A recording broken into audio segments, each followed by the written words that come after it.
What's up, guys? Here with you with FC Wonderkid, episode 105. Here with my guy, Bretson. How are you? I'm doing well. Let's pour one out for Arsenal's pursuit of the Premier League title. May they bounce back and try again next season. But when all is said and done, it was a tough one. We'll talk about it more, but I don't mean to get things started off on a negative light, but hey, it was a hell of a run for Arsenal, and for it to end at the hands of Brighton only makes me a happy person. But anyway, I gotta say, man, we've got second legs coming up. We've got so much football on the horizon, and then the transfer market beyond that. You gotta be like, one, busy, and two, more excited than ever. I gotta be because this Champions League is not disappointing. The Premier League's unbelievable. There's a Bundesliga title race in the running. There's a Primera Liga big match next weekend between Sporting and Benfica, okay, which can be decisive. And Benfica wins the title in Sporting's house. That will be bold. We're going to talk about everything in this podcast, but don't forget to like episode 105 and go bold in the comment section, because I'm about to go bold with some stats here. Haaland! You said start on a negative with Arsenal. I totally understand. High expectations, Arsenal fans had this season, but Arsenal will be the only team in London in the Champions League next season. Chelsea disappointed, and Tottenham mathematically cannot go to the Champions League. Very disappointing for a legend like Harry Kane. Not to go. Oh, I gotta say. But but Champions League predictions, that's our first topic here on episode 105. So put down below your predictions for the UEFA Champions League, because the semifinals didn't disappoint, Bretson, right? No, not at all. And it's just leg one, so it's just beginning. We know the true fun always happens in leg two. But with the away goals, right, being kind of wiped away, it makes things extra interesting here. And I don't have many changes here, Alex. I don't have many changes. And I think we need to start with kind of maybe an open and shut one before we talk about Manchester City. But Inter beat AC Milan 2-0, right? Oh. And do you see any remontada? Do you see any comeback? Do you see anything on the horizon for Milan that speaks to them overcoming the odds here? Because I'll be very straightforward with you. I don't see it happening. First off, Rafa Leao did not lose that first leg for them. Him not being there did not lose that first leg for them. It was concentration. It was the moment was too big for the Rossoneri at that moment, and Inter just pounced, man. And momentum is everything when it comes to the end of the season. And I was just absolutely shocked at Milan's first leg performance. I mean, were you not? I completely agree, but I disagree with the point that Rafael Leao was not like the difference, because this AC Milan team with no Rafael Leao has no party 100%, okay? They lost to Spezia in the league, and Champions League spots are now in risk in the league, and they lose 2-0 to Inter. They need Rafael Leao desperately, one of the best wingers in the world. But about the Inter game, I want to say Inter's recruitment is outstanding, just like Napoli this last summer. Inter got Onana on a free. Inter got Zeku for very cheap prices. Mkhitaryan for very cheap. Di Marco for very cheap. Players are absolutely crucial in this Champions League campaign. Onana can be said as the best African player, goalkeeper this season. He's got 7 clean sheets in the Champions League. I think he's the first ever Inter goalkeeper to do so. So that is levels. Don't forget, Julius Cesar was at Inter. Levels 2 with Mourinho. Yeah. But I wanted to give that shout first. No, absolutely, and I think if we rewind, not even 6 months ago, most people would just call Inter in the transfer market cheap and unambitious, and the fact that there is a ownership group that they want out of there because they're never going to spend money ever again, right? Well, it turns out that they hit on every one, as you just mentioned, of their bargains, of their free transfers, of whatever they had to do to become relevant. But I mentioned momentum is everything here, okay? And I do agree. I just don't agree it was everything that Rafa Leão missed. And I guess if you don't have a strong offense, then it all comes down to your defense. And frankly, Inter they were the better team, the more incisive team. But listen, momentum is everything. And Inter have now won 7 Serie A wins in a row. They've got wins over Roma. They've got wins over Juve. They've got wins over Lazio. Now they've got a win over AC Milan. And Lukaku just scored 2 against Sassuolo at the exact same time that AC Milan were walking over to the Curva Sud, which you never necessarily want to do, the ultras of the Rossoneri, and they actually had to basically have a conversation with them because they were pissed off. The supporters at Milan are pissed off because it feels like they're pissing their season away, not just for this in the semifinals with their toes potentially in the Champions League final, but also in Champions League for next season. True. So AC Milan they're going to have to put up or shut up because it's a very big yikes moment. And both losses just weren't because Rafa Leão was missing, okay? But I get it. Because when you go from Rafa Leão, you're going to Alexis Salamakers, who's a great player, but he's no Rafa Leão. And Rafa Leão has... Giroud needs those balls. Yeah. Like Rafa Leão opens it. Lautaro is just so on point right now. And Lukaku is scoring goals. And Onana is back to his best self. It's just there's a lot of good things that are going for Inter. Even though it wasn't going that way all season, Inter Milan will be in the Champions League final. There you go. That's a bold statement. I still believe in Rafa Leão. Please play that game and make it happen and become one of the best wingers in the world. No doubt that I think he is. But I want to say last mention on my end, Inter have a special squad with Onana, Bastoni, Barella, Mkhitaryan going bold at the age that he is, and Dzeko. Yeah. Dzeko, that is my special mention of Inter. Edin Dzeko must be mentioned as one of the most underrated strikers in the last decade. Being at Wolfsburg, being at Man City, winning titles at both, going to Roma, and now, crucial for the Inter too, what a career for Edin Dzeko. Captain too at Bosnia, and he has 64 goals for his country. For his country. Yeah. What a legend. Bosnian legend. Wanted to mention a special thing with him. Wanted to say that. I still remember Dzeko and, the transformation that was Manchester City, right? Back in that light blue. True. Back in the day, and Dzeko is still going. And yeah, Dzeko, you could put Giroud in that underrated 11. Mm-hmm. Heck, I know we're going to be talking about Gundogan for a long period of time as well. But my goodness, he turned it back with that one. And Inter Milan, they're just dangerous. They're just dangerous right now. It's true. It's true. And I love it. I love it. We can connect here, like Dzeko being a Wolfsburg kind of legend with a player that left Wolfsburg to Man City. And since then, it's history. One of the greatest to play this game in the Premier League. It's Kevin De Bruyne. Kevin De Bruyne in terms of passing, finishing, decision-making. He's one of the greatest players that Guardiola has ever had. And in the Premier League too. There's no match in terms of the composition, in my opinion. De Bruyne is inspiring the next generation and creating history. History for Man City. What a goal Kevin De Bruyne scored against Real Madrid. Yeah. Needed inspiration. Rudiger went bold against Haaland, just like Ruben Dias went bold against Benzema. That needs to be talked more. And Real Madrid at the Etihad will play Alaba, in my opinion, at left back, Militao, and Rudiger too, just to stop Haaland. The scenes are going to be amazing. I'm excited, Breton. I'm excited. It is. And of course, we couldn't have this second leg approaching without having a little drama on the Real Madrid side, because you have Carlo Ancelotti throwing Eduardo Camavinga, one of the stars of the first leg, into a rough and tumble game against Getafe and almost getting injured to the point where you had 48 hours of Real Madrid fans' Twitter just blowing up, worried about whether or not Camavinga was going to play, and don't worry, he will play. But when it comes down to it, Eduardo Camavinga had one of the games of his life for them in that first leg, and this is a kid at 20 that unapologetically does. He's very straightforward about it. He does not like left back.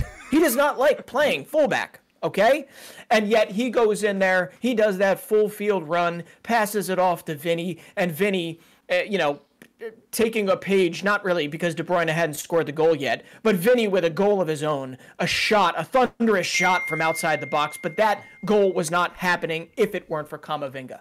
And my goodness, at 20, I love everything about what Camavinga's doing. When he is given a shot for them, he always tends to influence the game. And it's going to have to happen again if they're going to do this, because guess who did not necessarily influence the game in that first leg? Benzema. And Erling Haaland. Erling Haaland. And Benzema. Neither of them. Neither of them. It was a midfield. Yeah. But I like how you're saying about Camavinga, because Camavinga against Man City had the most duels, most chances created, most tackles, he was the most present player. He's going to be one of the best in the world in the next 10 years. Camavinga in midfield. What a game. And you said too, like, Real Madrid fans were massively concerned if Camavinga wasn't going to play the next game at Man City. That shows the importance that he has for Real Madrid at only 20. He's already completed football, winning every trophy possible with the Real Madrid shirts, winning the Copa del Rey against Osasuna. That was bold too. But I gotta say, we talk about Camavinga, and I agree with you, one of the most important players in that game. But Vinicius Jr. and Erling Haaland in the Champions League, in this next game, they're competing for their Ballon d'Or position, in my opinion. It's Messi against the winner of Real Madrid, Man City, in my opinion. Vini Jr. versus Erling Haaland. That is the story, in my opinion. Making history at Man City. He's got 52 goals scored. And if he wins the Champions League, like, I gotta say, he's my favorite to win the Ballon d'Or. For me. Yeah. Let's see. I mean, I'm with you there. I'm with you there. I mean, okay, it feels, I don't know, winter 2022 does seem a little bit far away now. And now that, unfortunately, Lionel Messi is getting booed quite frequently at PSG, Erling Haaland has reset. He has reset the history books, and he has done so in arguably the hardest league on the planet, right? And on top of that, he's got a Champions League scoring record that is just any good forward would wish for that would wish for that scoring record. So when it comes down to it, Erling Haaland, in my mind, believe it or not, even without a Champions League title, okay, deserves at least some of those first place votes. At least some of those first place votes, because what he's doing is getting watered down. What he's doing is getting watered down. I don't care if it's Manchester City, giving him more opportunities and he's got more big chances created. The fact that he has put this many goals away in the Premier League, in the Champions League, to be honest, I really do feel, even if he doesn't win that Champions League final, that he deserves several first place votes. If Vini Jr. wins it back to back, if Vini Jr. wins the Champions League back to back with Real Madrid, he would get my first. He would get my first vote in the Ballon d'Or.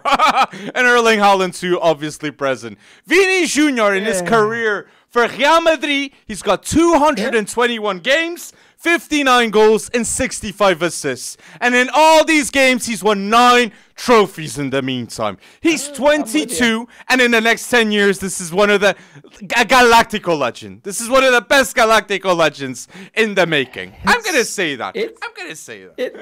It's pretty impressive. I mean, come on. What is it? 23 goals, 20 assists this season. Yep.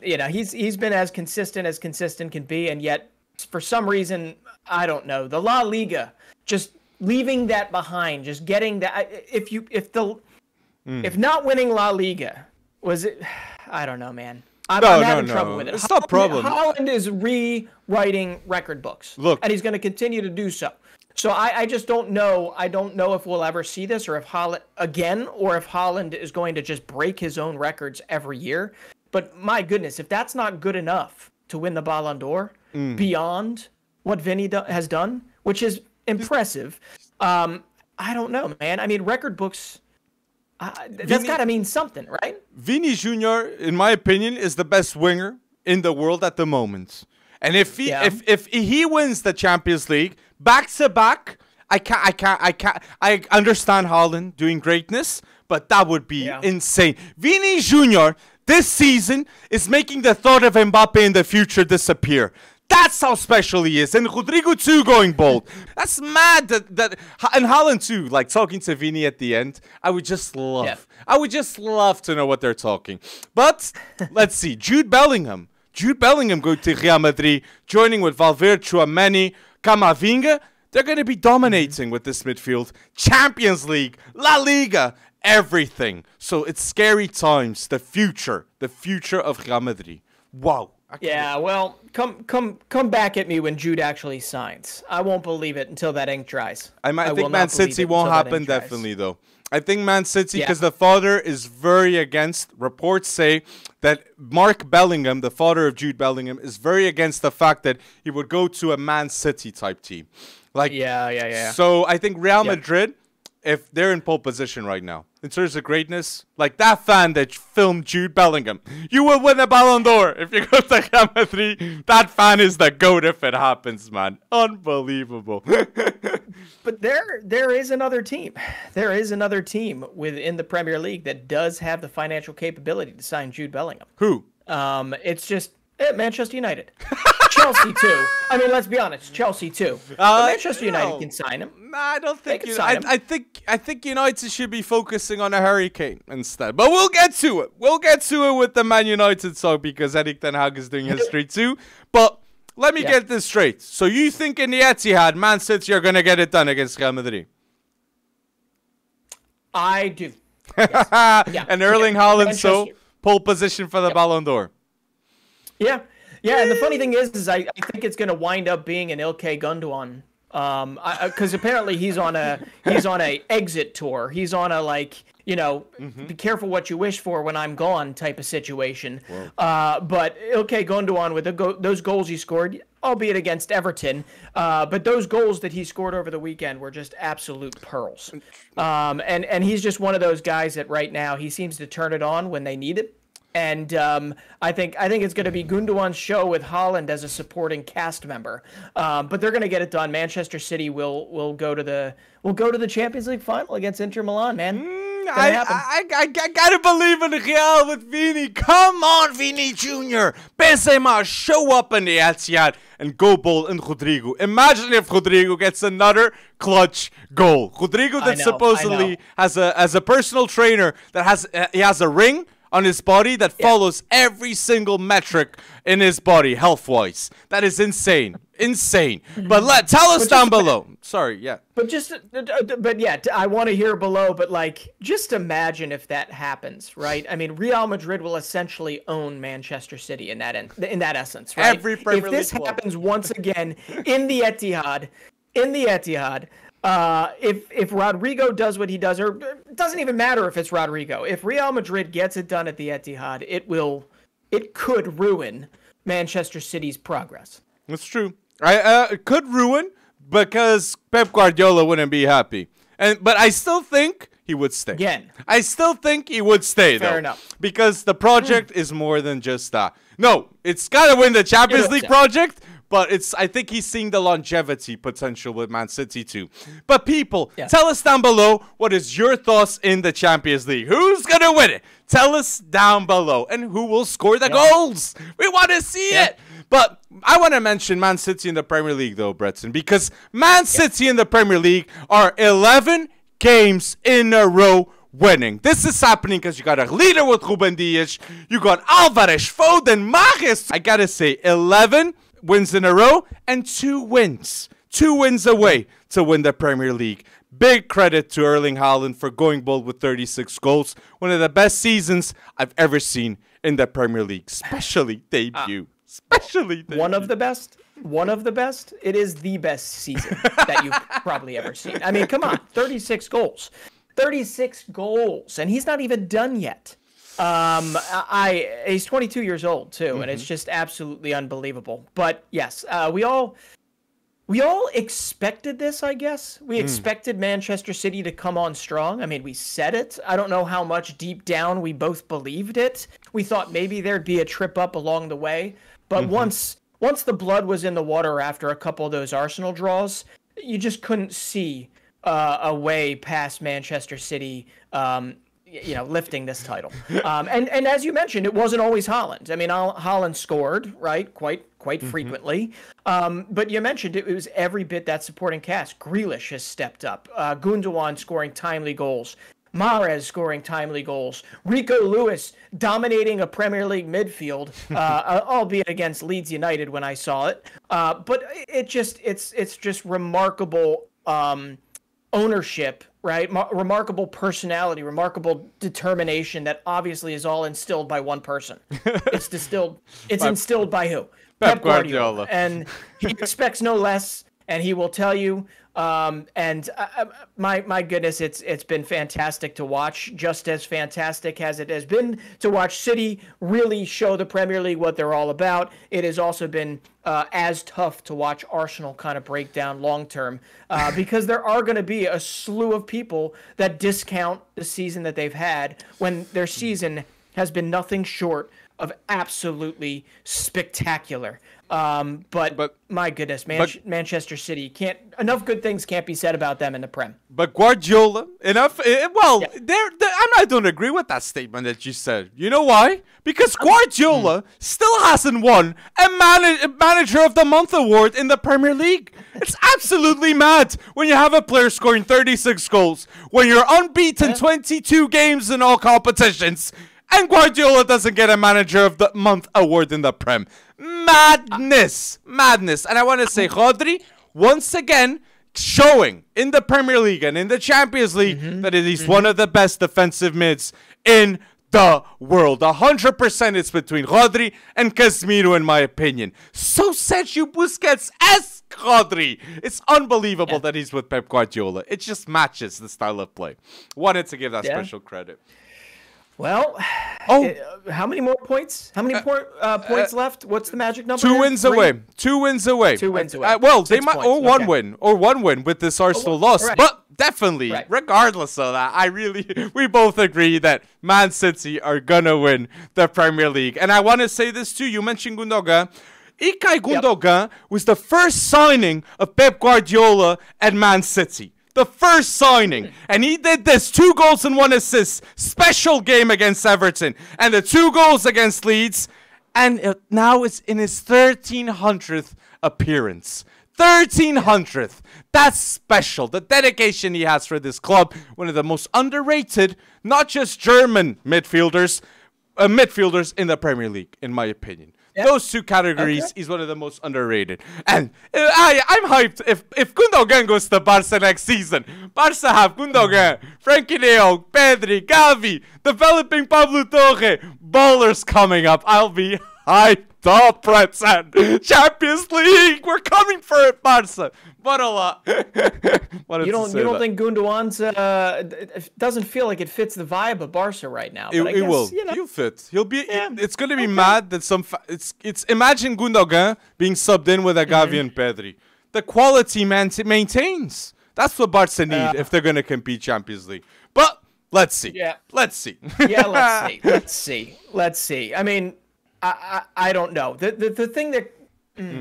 It's going to be a new look Manchester City next season in that midfield. I mean, it absolutely is. I agree. They're going to get midfielders too. Yeah, Jude Bellingham might not be the case, but like Koulibaly was going to City and then they get Ruben Dias. Look with what you wish. Like they might be getting a baller underrated. And now United have changed. Right, Breton? Oh yeah, they've definitely changed. Let's see, when they get extra excited about Garnacho scoring late, when Garnacho is the savior, right?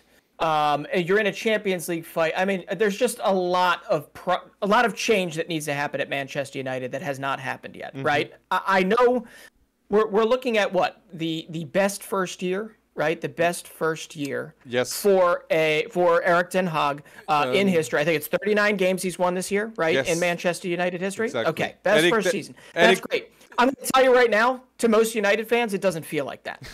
It's a rebuild, though. Erik ten Hag, yes, became Erik ten Hag became the manager in his debut season at Man United to have the most wins with 39, but he got to 2 cup finals. He won one of them. Let's see with the FA Cup what happens with Man City.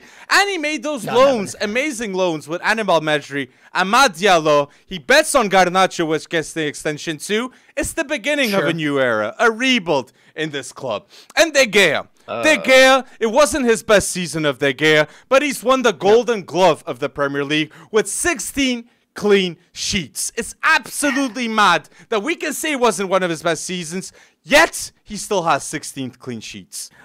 Unbelievable. I think, yeah, it's true. And I think why some Man United fans might look at it and say, no, this is still a disappointment. Okay, 39, whatever, all competition wins, that's great. But I think some of those lopsided losses really stung people. Okay, but you're right. It doesn't matter. You lose, it still winds up being no points garnered. And it doesn't really matter how much you lost by. So it is all part of the process. But yeah, you mentioned the loans. Mejri at Birmingham, okay, fine. I'm all right with that. The Amad Diallo might go down as one of the most successful loans that a Manchester United loanee has ever had. Okay, Amad Diallo for Sunderland. They're still going. They're still strong. They just won their first leg in the playoff semifinal, promotion playoff semifinal. But Amad Diallo has taken on a leadership role for a championship promotion contender, which is great to see. And the goals, if you have not seen them, that he has been scoring as of late have been absolutely phenomenal. And I just have to tell you, 18-year-old Garnacho on one side, Diallo on the other side. That gets me pretty fired up about a Manchester United future. Beyond an Anthony, beyond who has pepped up as of late, beyond a Sancho. Okay, I think Diallo, I think Garnacho do have a future at Old Trafford. Obviously, Garnacho does. He just signed an extension. But you know what, what's going to happen with Garnacho? This kid at 18 years old is expecting his first child. Okay?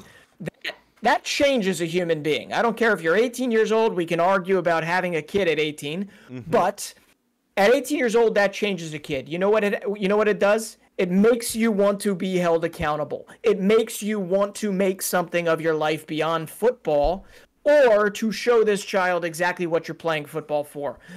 So not to get too sentimental here as a father, but my goodness, if this does what it did to me when I had a child, it is going to be an interesting future for Garnacho because he's going to want to get things done. So love it. And you're right. You're right about the loans. I didn't even think of that as an actual Ten Hag success. But it's good that you've highlighted that. And I'm gonna highlight it for another manager. Just wait, Bretson, because I got something to say with Garnacho. Garnacho did extend with Man United, and Garnacho this season has 5 goals for Man United. Yeah. 4 of those goals have happened after the 88th minute.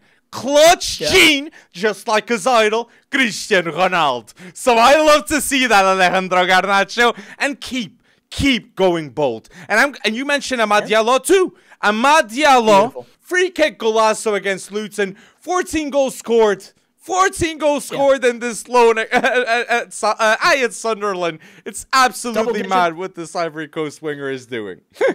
Yeah, double-digit assists too. And on a little tangent, I gotta say, I'm loving Ivory Coast. They're building themselves a very nice young core of players, which I'll list, or maybe I'll put it in the comments below. But Amad Diallo is very much at the precipice of that. And I hope Ten Hag looks at this, because Ten Hag challenged him. He challenged him. He said, go out and make yourself indispensable to another squad. That's exactly what he's done. I mean, okay, Sunderland, even though they've been to hell and back over the last few seasons, they have one of the most rabid fan bases on definitely in England. Okay, the Stadium of Light is not a small stadium, even when they were in League One, right, fighting for survival in League One. And they routinely bring out some of the most rabid fans that basically tell you when you suck, and then they love you when you're awesome, right? And Amad Diallo has won them over. Even in the tough spots, even when they lost a few and lost view of that playoff, that promotion playoff potential, they fought their way back, and Amad Diallo has got them on the cusp. That's what the Old Trafford needs. That's what Manchester United's faithful needs, and I hope he gets the chance, and I hope he wins Ten Hag over. So, more midfielders. It's great. And they need more midfielders. And a striker. And a striker, because we got a striker that needs a home. Harry Kane. Harry Kane has 36 games in the Premier League, 27 goals and 3 assists in this campaign. He deserves a better home, and with Man United interested, it would be mad to see this Erik ten Hag with Harry Kane possibility. They would be title contenders with Harry Kane, in my opinion. But put down below your thoughts about Man United. But before we move on with Man United, because you mentioned the striker here, according to Ole Gunnar Solskjaer, right? I'm sure you saw this. They had every chance, right? Solskjaer, who is at Mold, Solskjaer was selling them on Erling Haaland previous to him even winding up at Red Bull Salzburg for, I think it was about 8 million euros, right? Ole Gunnar Solskjaer could have had Manchester United, could have gotten Manchester United Erling Haaland if he was just listened to. Instead, they were too busy spending 60 million euros on Fred.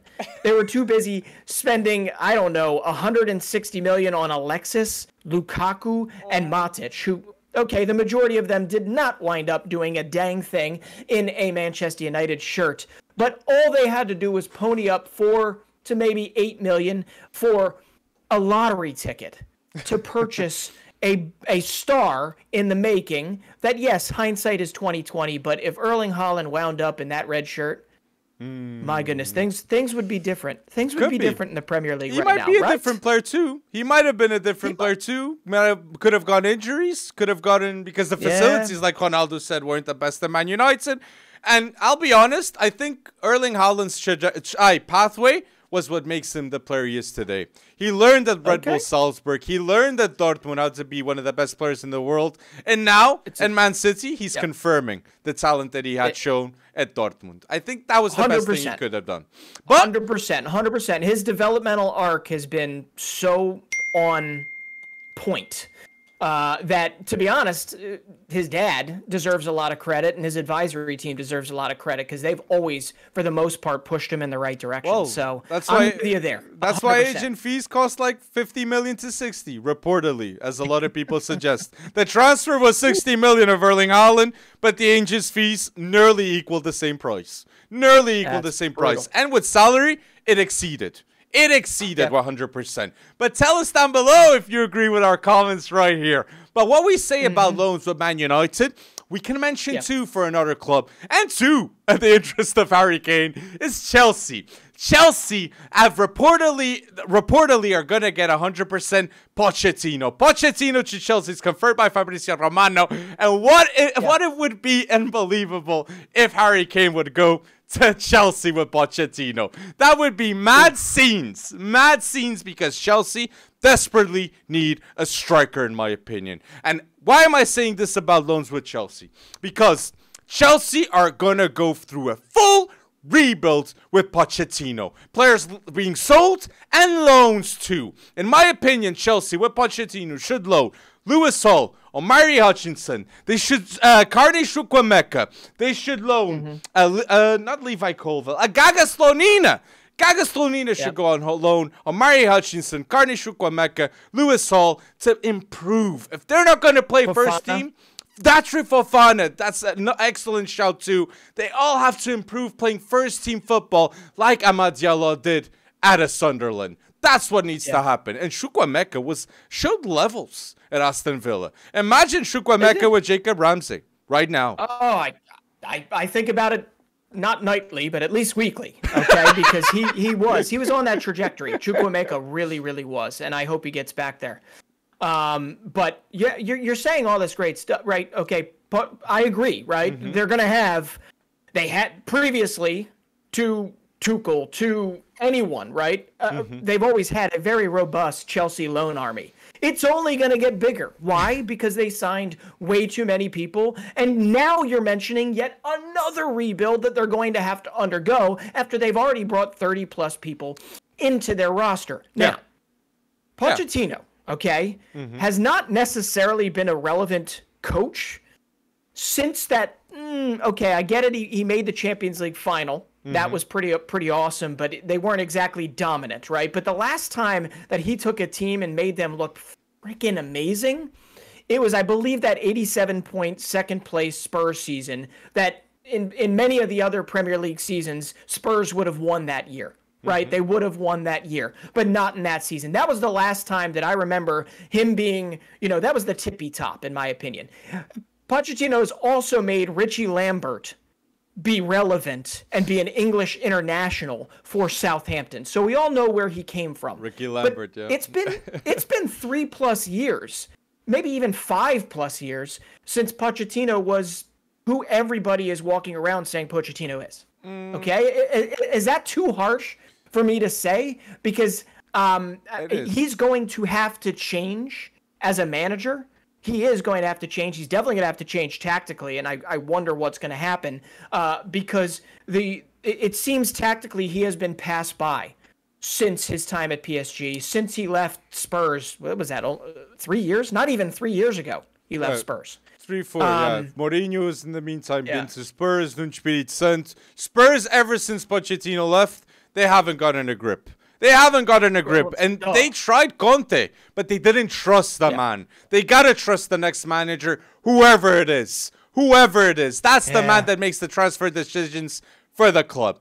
But you're mentioning Poch too, and I mentioned with loans, but transfers too. It's gonna be a big transfer window for Chelsea because Ziyech will leave, Pulisic will leave, Aubameyang will leave, Mason Mount will leave, Lukaku might leave, Kante, Kovacic. Like, the amounts of players that are going to leave this club, a lot will change. And Pochettino needs a clean slate. That's what needs to happen.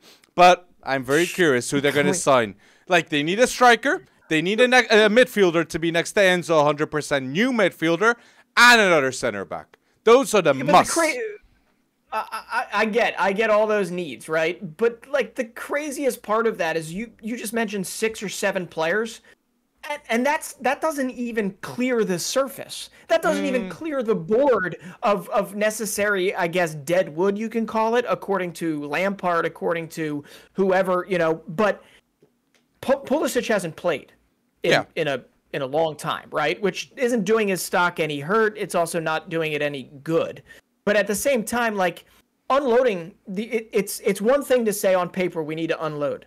It's another for actually finding a market for each and every one of these players. I think they will.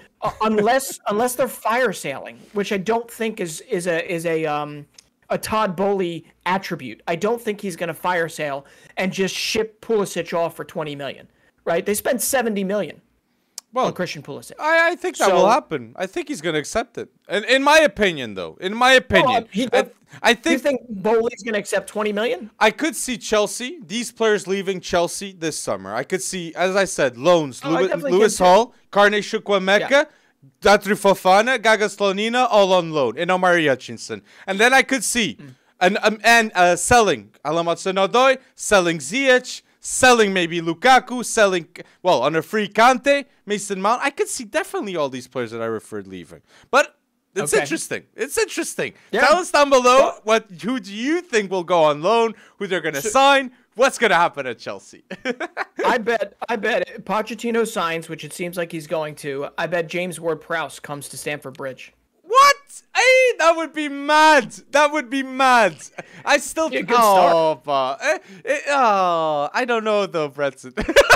I think they need a better partner in crime for Enzo. Personally, I think so. Well, yeah. I don't think you need a. They need a defensive mid if Kante ain't staying. They definitely need it, but that's not Ugarte's very clearly all they need. I'm just talking about a history here, but I don't see Pochettino coming in and signing Ugarte, right? And that is actually going to be, if you look at his transfer history, and I don't know how much Pochettino's had ownership over his transfer history, but he's pretty bad. Like, he's pretty bad if he had ownership over it. So really what it comes down to is this Avengers, team of Vivell and Stewart and some of these other guys, right, in the front office, whether or not they've actually got their head on straight, and whether or not Todd Boehly is backed out of the whole process. Because they need to essentially see how Poch is going to play, and then they actually need to fill the ranks. You and I look at Ugart and we say that, but I don't know, like, would Vivell, would these guys actually go for these particular people? I mean, so. All of us sat there, and every name they started, like, rattling off were like, oh, that's great, oh, that's great, oh, that's great, and then it just got to a point of absolute absurdity. And they're going to do it all over again. You know why? They're going to do it all over. You know why I don't agree? Because they signed André Santos for 15 million. So you're telling me they signed André Santos, they don't know about Ugarte? I don't agree with that. No, I'm not saying that they don't know who he is, but they already signed André Santos. So now they're going to sign Ugarte, which essentially blocks André Santos. No. André Santos is a box-to-box 8. Ugarte is a 6. Defensive mid. Different roles. Okay. I think. It's true. It's true. I mean, Ugarte can play. No. Okay. But he can. Well, he can. I haven't seen him, though.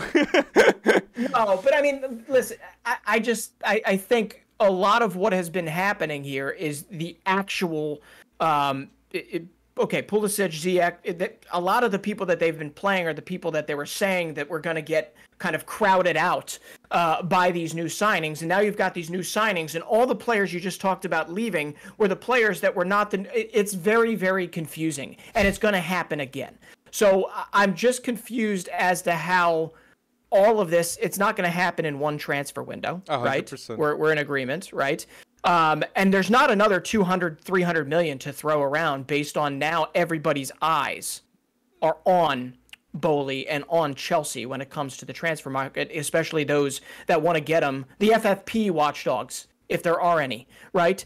So do we really think that some big transfer kitty is coming in before they have to spend quite a bit of time selling these guys? I think it's going to be more of a net selling window for Chelsea this summer than it is going to be a buying window. I agree. I agree once again. And I think they'll sign like 3-4 players, and they'll sell all the players that I mentioned previously. But tell us down below, what do you think will happen at Chelsea? Do you believe Pulisic will stay like Preston? Do you believe other players will stay at Chelsea? Sorry, yeah?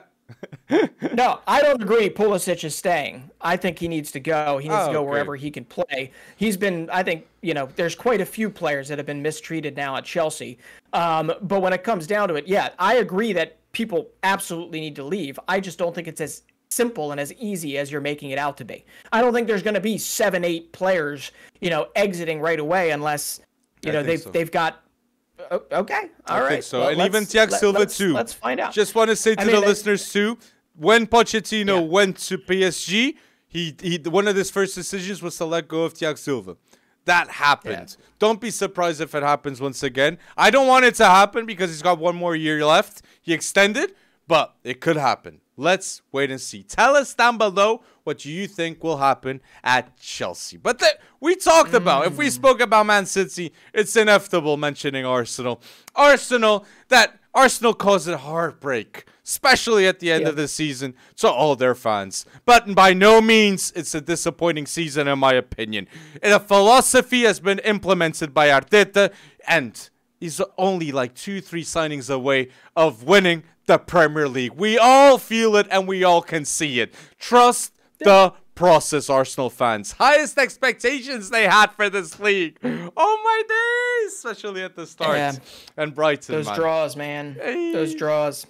Yeah, but losing Zinchenko, losing Saliba, it for the rest of the season, I don't know. It's as if all the wheels fell off or started to fall off at the exact wrong time. And you got a lot of people that are like saying we knew it was going to happen, but it was only a couple months. We thought they were flying high, but 2023, safe to say, has not gone as Arsenal has planned.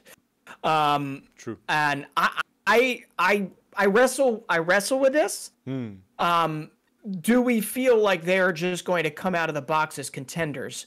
next season as the rest of the league starts to, one, learn how to play them, two, starts to fight them in the transfer market and definitely bid up because they have bigger economic ability than them. It's going to all come down to whether or not they can scout the proper players and not get sucked into, a bidding war. But I am not sold on the fact that Arsenal are just shoe-in contenders next season. Well, I agree. It all depends with the transfers completely. If they get the transfers right, though, like Breton, imagine if Arsenal gets Jean Cancel, Declan Rice, and another quality winger. Would you put them as title contenders for next season?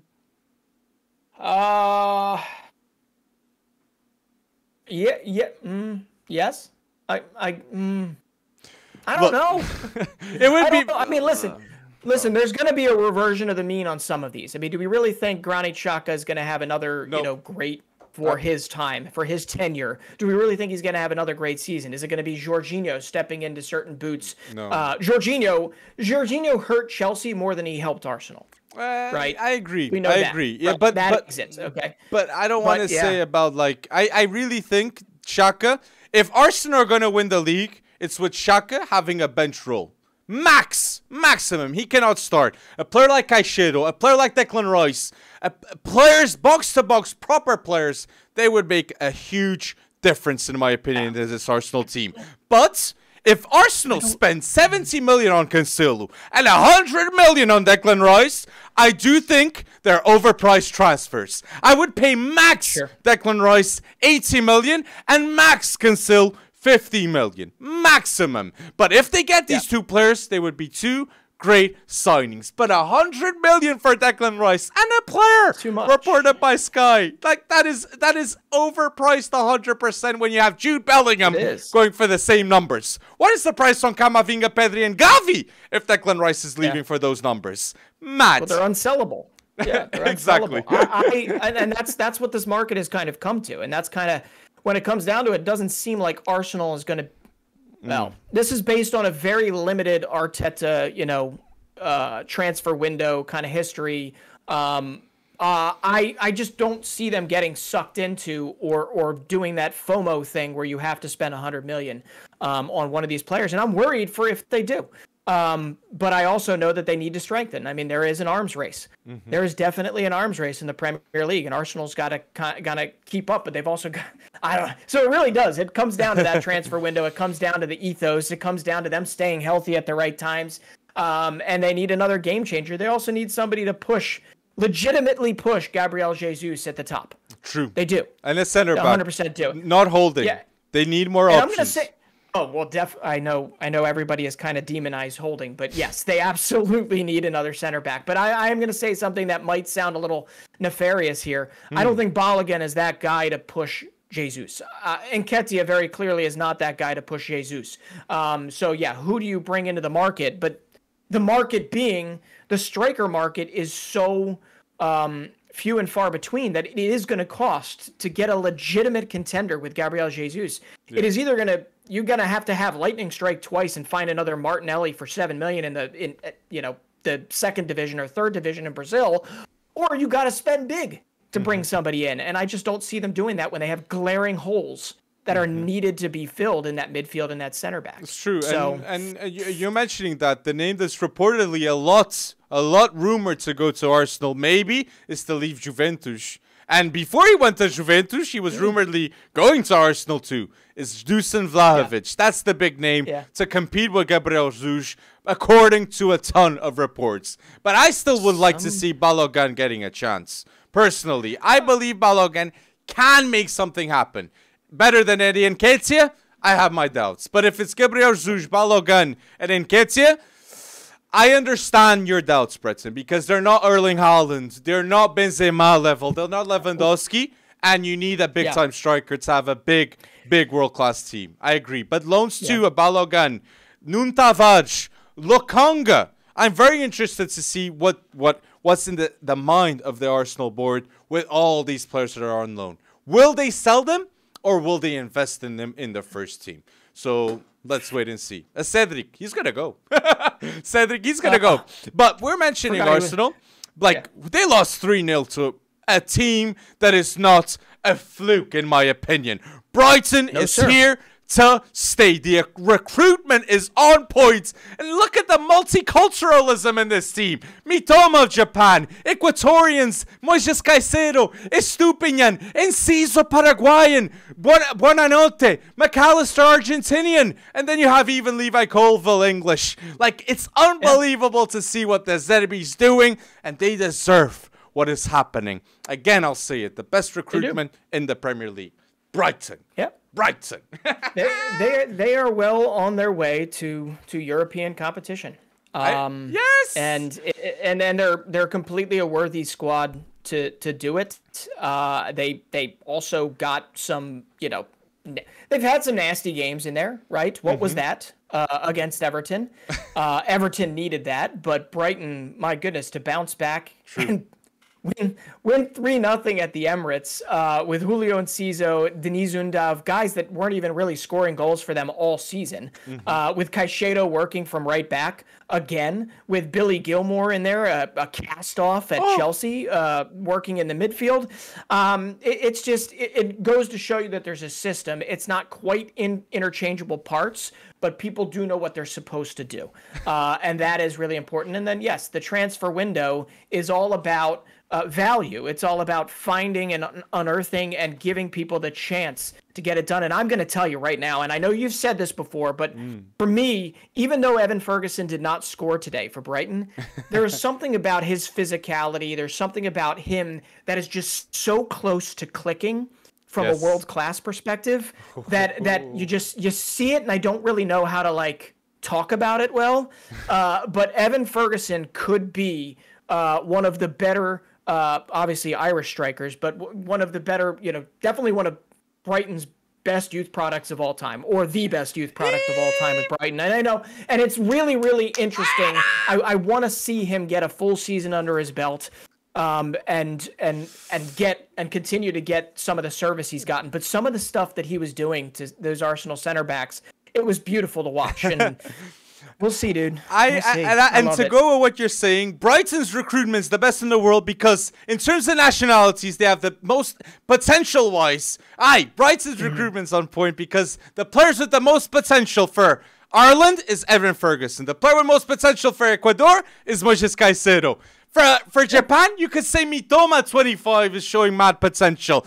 And most potential for Paraguay, Julio Enciso. All these players are the leading players in their nationalities, and they all play at Brighton. I only wish, right? And yet Kendry Paez, one of the brightest next Independiente del Valle stars to come out of Ecuador, right? Is going to Chelsea instead. and it pains me. It pains me. And I go to Brighton. Brighton. He'll play. He'll play at Brighton. And he'll get brought along. And I get Caicedo might not be there when he's there. But Kendry Paez, I mean, that's, Chukwuemeka, I bet you, send him on loan to Brighton. Brighton will make him a star. Look at Levi Colville. That worked out. Exactly. That worked out. But Buonanotte, I think he will be a big talent in midfield. Yeah, I have high expectations for him. But even if Buonanotte doesn't work out, because McAllister's leaving, Brighton have a backup plan. They're bringing James Milner and the Hood in this summer. And they still reportedly signed João Pedro too. So Brighton are already attacking the transfer market. It's absolutely mad what they're doing. 37-year-old James Milner. Oh my goodness. Which will lead by example at Brighton, which I believe will be a fantastic signing. Caicedo learning from Milner, like the physical body on him, like the shape. He must be a perfectionist, James Milner. So great signing in my opinion. But then just the most wacko thing to even think about is that one of the most effective players still for Brighton this season has not been, we mentioned McAllister, we mentioned Caicedo. It's been Solly March, right? Who has been there for them through thick and thin, through promotions, through the toughest times. And it just goes to show you that it is the system that is bearing the fruit, and also this commitment to the youth. And okay, you mentioned Milner, you mentioned Dahoud, great. But as you enter into potential European competition, they will be absolutely insanely vital to them, for sure, long term, because these young guys can't obviously play 50 plus games if they're going to go into, whether it's the Conference League, whether it's the Europa League. I love to see this story, and then long may it continue. Let's wait and see. But tell us down below, do you believe in the Brighton project like me and Breton? Tell us down below, what do you think will happen? Bold mentions here. I want to say, because we have a segment here on the podcast, I want to mention beforehand, Feyenoord has become Eredivisie champion for the first time in 6 years. Feyenoord win the championship because of Arne Slot, unbelievable coach, Orkun Koksu, legendary captain, and Santiago Jimenez going bold at striker. Unbelievable team, and like I got underrated mentions through Gertrude, Szymanski. A lot of players had a big impact for this Feyenoord team, so I want to give a big credit to them. Santi Jimenez, 9 consecutive Eredivisie matches he has now scored in, 10 goals over that time period. If it was not for Santi Jimenez, Feyenoord would not be winning this Eredivisie title. Feyenoord would not have made it as far as they did in the in the Europa League, okay? And think, you've got Jurrien Timber over at Ajax watching, I believe, his brother, right, win the Eredivisie title, Quinten Timber. No, but you mentioned some underrated shouts. Yes, you mentioned Arne Slot. You mentioned Santi Jimenez. You mentioned Orkun Koksu, right? But Igor Paixão? Igor Paixão has been absolutely lights out for them. But Mats Weifer, the midfielder, the 23-year-old midfielder, has been so insanely crucial to them that it earned him a Oranje call-up, right? And I believe a subsequent cap. This kid was a virtual unknown previous to this, okay? He was a virtual unknown, and he's only 23 years old. And then you mentioned one center back. David Hanko is the other one on the other side of that, who I believe is 25, 26 years old. And if you're looking a way to instantly strengthen your center back core next season, why not go for David Hanko, right? And I could see a team of West Ham United or somebody of that stature getting Hanko next season if Feyenoord dismantles after this. But they've won 12 straight, man, and they only have one loss this season to PSV in September. So Feyenoord, congratulations. You have been fun to watch this season. You are, I don't know, either Manchester City is the Feyenoord of the Premier League, or Feyenoord is the Manchester City of the Eredivisie. I don't know, but it has been great to watch this season. Just this season alone. We're talking about consecutive wins, buddy. Consecutive wins. Sorry. You're right with that. I'm sorry. But I want to mention too, good congratulations to Feyenoord, but I want to say Benfica are close to winning the league. And I hinted at the start of this pod that Benfica are going to play Sporting the next game. But Benfica, with Roger Schmidt, sold Enzo Fernandez for 120 million in January. And Roger Schmidt developed Chiquinho, that was a substitute last season in Braga, and trusts an 18-year-old with João Neves. Unbelievable job by Roger Schmidt for doing this. And I'll say this, João Neves at 18 is one of the best 18-year-old talents I've seen for Benfica in the last decade. Definitely. João Neves arrived at Benfica, and he's a starter. He won't leave. The pass, the influence, the intensity he has. He might be small, but in terms of passion, he's got a big heart in football. Watch out for João Neves, because the potential is bold at Benfica. Bold. They can win the league. This seems to be happening more regularly in Liga B win, right? You keep telling me some of the best young talents coming up. Before it was Antonio Silva, then it was Diomande, and now it's João Neves. So watch out for who's next here. But I love that is going down to the wire, because at one point it just seemed Benfica was the odds-on winner. But they are back to good form, right? I saw they crushed Portimonense, and They beat Braga I before. love this. And they beat Braga before, okay. And this Petar Musa, I mean, I know he's not a starter, but he's been kind of an interesting role player for them. A little super sub, 7 goals, 2 assists, and he's only got 2 starts this whole season. Musa is underrated, facts. But I still would start Gonçalo Ramos every match. I trust Gonçalo Ramos, world-class potential in him. But people, this is what we're going to talk here. Last topic here in the pod. We're about to go bold with this. So please, put down below comments about this topic because we're going to talk about our favorite Wonderkids 11 this season. Definitely, okay? Yeah. So this is the topic. Put down below who was your favorite Wonderkid to watch this season because in this 11, I'm going to have a bit of Portuguese bias. Are you surprised, Bretson? No, I'm not surprised, but you are allowed to have it, okay? And that's what this is for. We're talking favorite Wonderkids here. Ones that you watch, ones that you see quite frequently. So we want to hear yours down below, whether it's breakout stars, people you expect to break out next season. I mean, it's a broad topic here, so you are allowed as much bias as you would like, Alex. But I don't have an American in my 11. I will be upfront.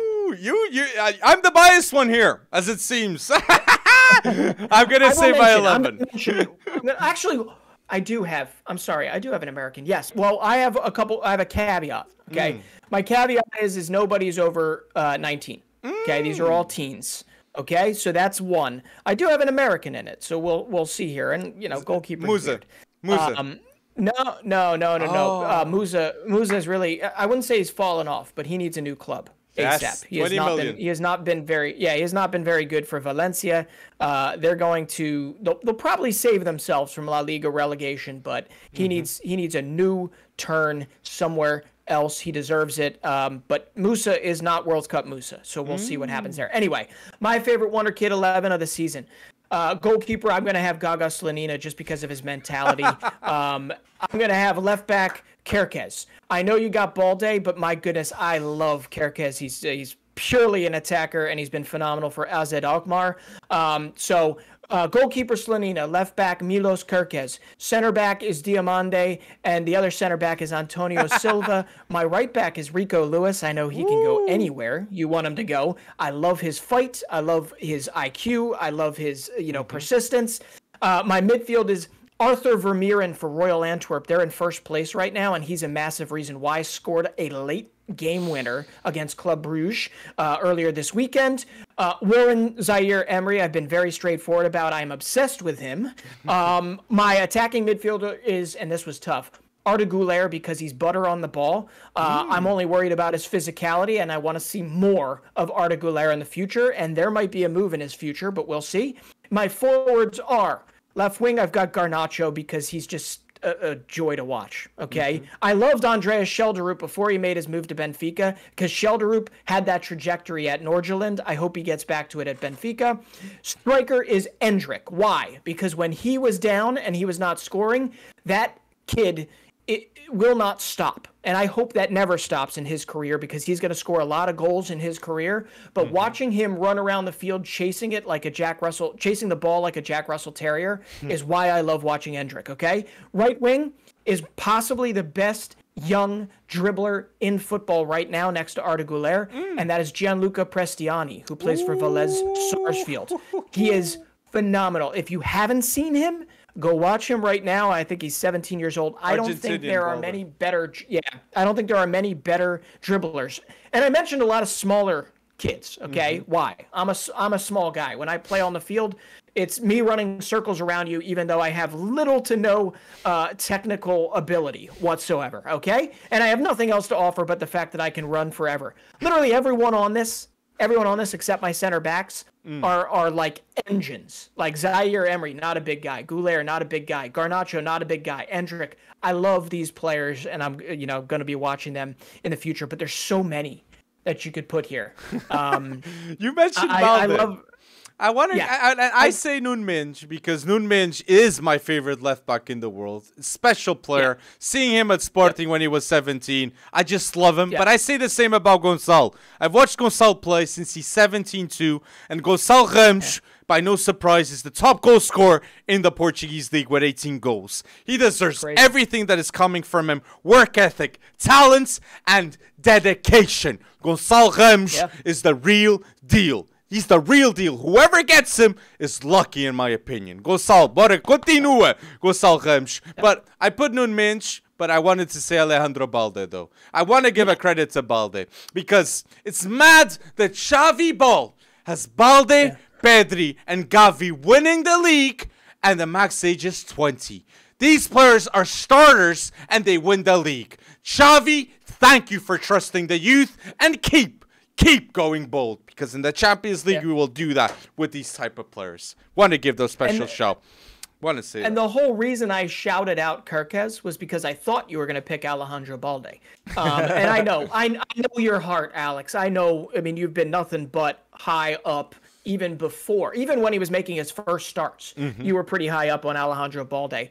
And I've got a couple others here, right, that, you know, Rico Lewis, I don't think people are giving him enough credit for kind of ensuring the trajectory of the season. I know Pep Guardiola is definitely giving him his credit, but like his poise, his general like versatility, I don't know where his future lies. It lies probably in the midfield, and you know, and maybe Gundogan leaving. Maybe they feel comfortable. You never know.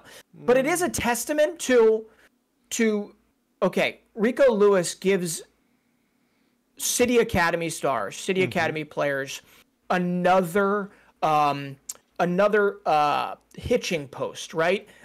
Phil Foden was it before him, but he's kind of like, he's ancient news, right? He's still Phil Foden. He's kind of lost his way this year, not really, but he's kind of not as relied upon as we all kind of expected him to be, I guess, at least in 2023 so far. Whoa. Rico Lewis is like that next one up that ties City's academy success, because they've had a lot. They won their Premier League 2. They've won the U18 Premier League. They've got guys like Carlos Borges coming through. They've got some phenomenal talents coming through. Rico Lewis is that next kind of hope that somebody can break through Pep Guardiola's hesitance to rely on academy players. And I hope it continues. So Rico Lewis, I think, just deserves so much credit.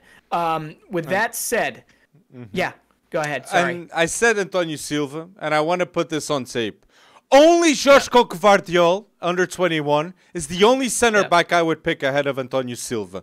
Antonio Silva is destined for greatness, people. And if you don't remember his name, please do. He was key for Benfica beating Juve and PSG in the Champions League. Please, like Nunes I said in the past, remember Antonio Silva. And João Neves is just getting started at Benfica too.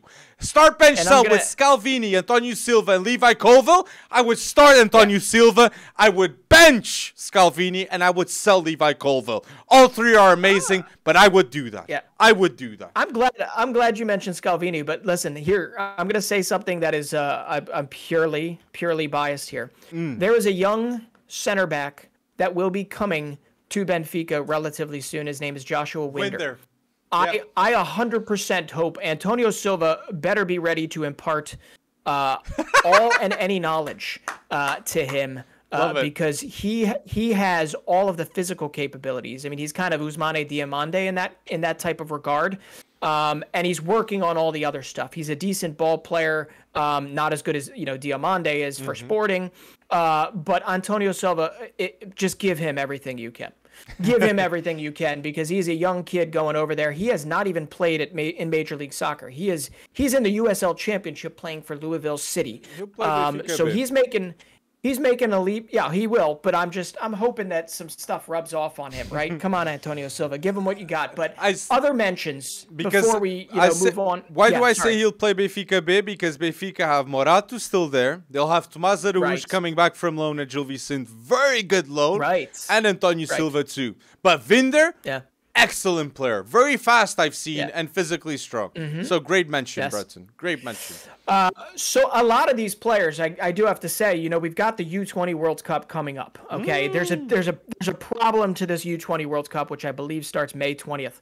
it is not an official FIFA window, which means that, my goodness, the list of players that will not be at this U20 World Cup is about as sad as the list of seeing all the U23 studs on Southampton that have just recently been relegated. But I'm trying to find a list here so I can give you a really good one. But listen, not going to the U20 World Cup, Endrick, too important for Palmeiras, Vitor Roque, Angelo Gabriel, Alejandro Garnacho, Buonanotte, Prestiani, Tell, Cherky, Due, Eliwahi, Malo Gusto, Zaire Emery, Jean Duran from Colombia, Bino Gittins, Lewis Hall, Oscar Glauc for Israel, Ricardo Pepi, I have to throw an American in there. There are so many that are not going to be there that there's still going to be some really good ones. There will be new stars. But ultimately, there won't be solace because there will be solace for some of the European stars because the U21 Euros, they might wind up on rosters there because the season will be over. But it just stinks because the U20 World Cup, if you look back at it, historically speaking, that's where you uncover some of the best stars on the planet. So it is what it is. But I am going to be watching all. We'll discover others. We'll discover others. It'll show the opportunity to others because a lot of those players we already know. But like France is sending like a C team. They're sending a D team, Man, which is it's heartbreaking. There? Oh my days! How is that possible? That's mad. Like, it's mad. Bayern doesn't need him. Like, but you know what pisses me off about the Bundesliga race right now? Right now, Dortmund is scoring for fun. No, they just crushed Wolfsburg. They crushed, every team that they've played essentially since that Bayern loss, that 4-2 loss, they've crushed. But it doesn't matter because they're already 1 point down below flipping Bayern. And Bayern's doing everything they need to do, and they're going to win this thing by 1 point. But my last Wonderkid that I'm going to mention here in our favorite Wonderkids 11, that grade 11s, grade 11 Bretson, I wanted to say. Comment down below, people, your 11s down at home. It's Jeremy Doku. Please. Jeremy Doku with 5 goals, 3 assists in the last 10 games. I'm absolutely sure Jeremy Doku next season will be going bold. One of the best Belgian talents out there. Wanted to say that. Absolutely. Wanted to say that. But again, if you're listening until now, do not forget to like this video, episode 105. People, go bold in the comment section too with all the topics of Champions League, Premier League, Eredivisie even too, and obviously this Wonderkids 11. Thank you. Thank you so much for listening until now, people, and thank you for going bold in episode 105.